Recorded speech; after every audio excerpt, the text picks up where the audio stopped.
From struggling to pay bond to top 500 wealthiest. Donald Trump's net worth reportedly soars $6.5 billion after the company stock jumps. Now, here's what I'm gonna say.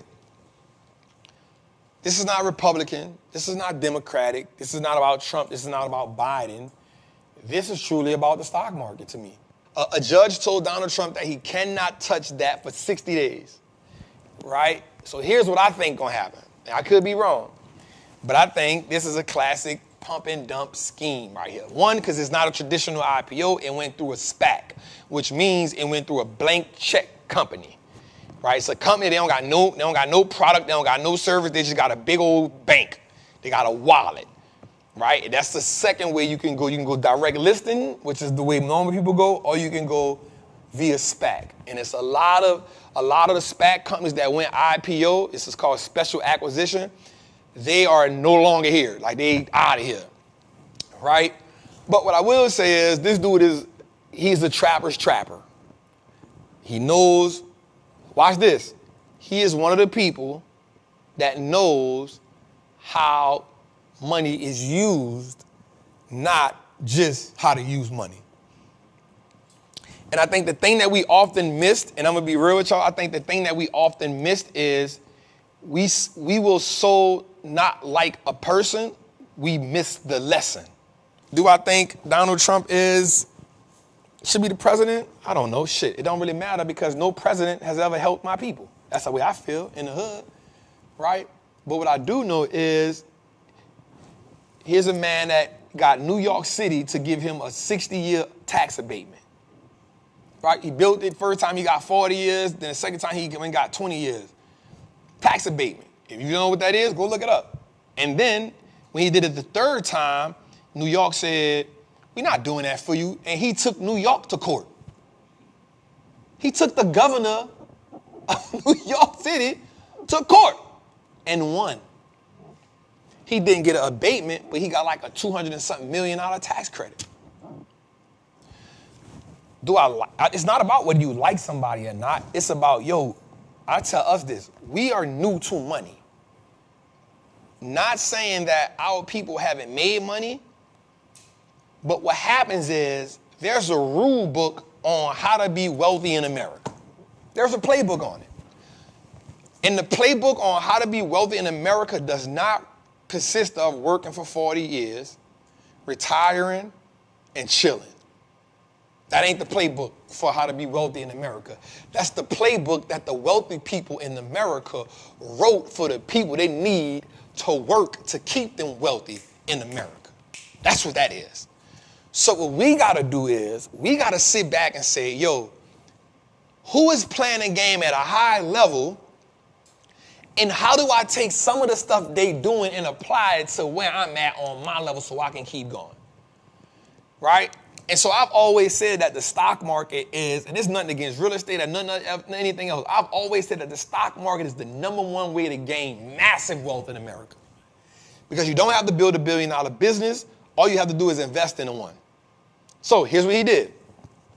He has 80 million shares of his Trump media, right? He has 80 million shares. They collaborated with this, or they merged with another company, Technology World. When they make the merger under the SPAC company, which is the blank check company, the stock soars. Is it not a coincidence that the dude just was trying to struggle to pay $454 million bond? The bond got reduced to $175 million. The next day, the company goes SPAC, the IPO goes through the roof. The reason why people do SPAC IPOs is because you don't got to go through the whole direct IPO process. You don't got to go get underwritten. You can go SPAC the next day. As long as the SPAC company is already there. That's what he did. Stock surged 50%. He owned 80 million shares. He go from struggling to pay money to being in the wealthiest 500 people in the world. This is not a coincidence. My question is, do we hate the play or do we hate the game? Right? Because I remember one of the wealthiest people in the world said, let me control the money. I don't care who make the laws. That was a Rothschild that made up that statement. Right? He said, let me control the money. I don't care who make the laws. Because he understood that as long as you got money, you can make the laws move in your favor. Now, people may not agree with me on this, and that's cool because people so stuck on a Republican and Democrat, and we not even realizing that when you got your own money, when you got money, or when you start accumulating wealth, you can then start positioning yourself to take advantage to the rules that was written for successful people in America. And that's what I want us to do. I want us to stop getting so caught up in Donald Trump this, Donald Trump that, Joe Biden this, Joe Biden that, and start getting caught up in how do I play the game? What's the rules to the game? What's the rules to the game?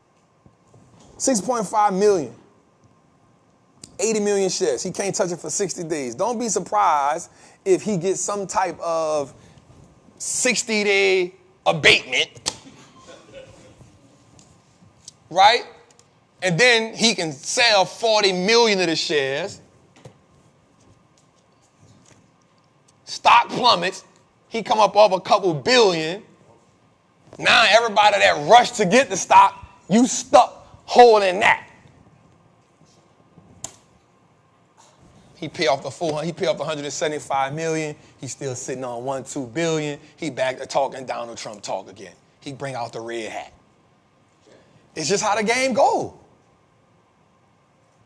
It's no different than seeing Bill Ackman. It's no different than seeing Bill Ackman take $27 million, get on CNBC and say, the stock market is about to crash. Everybody need to get out of the market. Yada, yada, yada, yada, yada, yada. Turn 27 million into 2.6 billion. He had a 100-fold return. It's no different. Getting on TV, using your voice, positioning the market the way you want to position it, making people acknowledge what you're saying and your credibility, the market plummets, not realizing you got short positions on the other side. You cash out, you turn 27 million to 2.6 billion. Nobody tells you nothing. Do we hate the players or do we just not know the game? See, a lot of times people sit on the side and hate the players just because they don't know how to play the game. And we get mad at the people playing the game when we not realizing that the game is eligible. You are an eligible participant. You are an eligible participant in this game. This game don't care about your credit. This game don't care about your background. This game don't care about what you come from. This game don't care about your mama did this, your daddy did that, my mama was a drunk, my daddy was a drunk, I was abandoned. This game don't care about that. Do you got the money to put in the machine and do you understand the rules? If so, welcome to the party. Welcome to the party. But the problem is we get so caught up on, man, I don't know. Them stocks is hard. I don't really understand that. No, what's really hard is living the same financial life year in and year out, watching everybody else succeed, thinking they know something more than you know. All right, I get it. I ain't 6'9", I ain't 240, so I ain't gonna get rich playing basketball. Bet. Right? I'm 41, I'm just starting to play soccer. I'm not gonna get messy money. All right, that's cool. Right? I'm 41, so I can't rap. I'm too late in the game for that. But man, I can play this game for the rest of my life. And I can just play this network game and keep on compounding my network. And all I got to keep doing is paying attention to the people that's playing the game. God forbid I get enough information and people in my corner to learn how to go public. It's a whole nother, you got a whole nother giant you're going to be dealing with then. If I learn how to go public and we got the trap stock on the market, you done really created a monster. So I want us to just pay attention to that, man. I want us to dig into that.